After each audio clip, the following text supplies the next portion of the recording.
አዶናይና ዩቲና ዝግጁ ናችሁ? አንዴ ይቅርታ አንዴ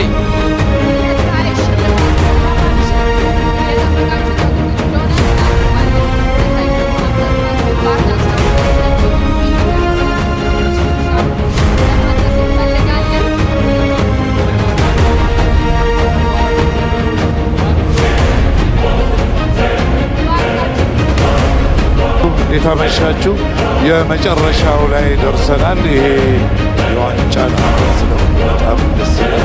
እንግዲህ አሸናፊው እዚህ ፖስታ ውስጥ ነው ያለው። ይከፈት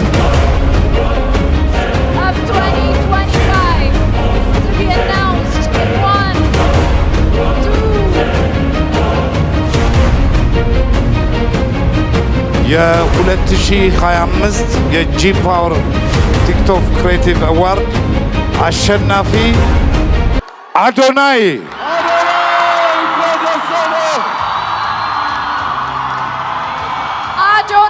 TikTok Creator of the Year for the G Power TikTok Creative Awards 2025. Congratulations! እባካችሁ ባላችሁበት ቦታ ላይ እንድትቀመጡ እባካችሁ እንድትረጋጉ በአክብሮት እንጠይቃለን።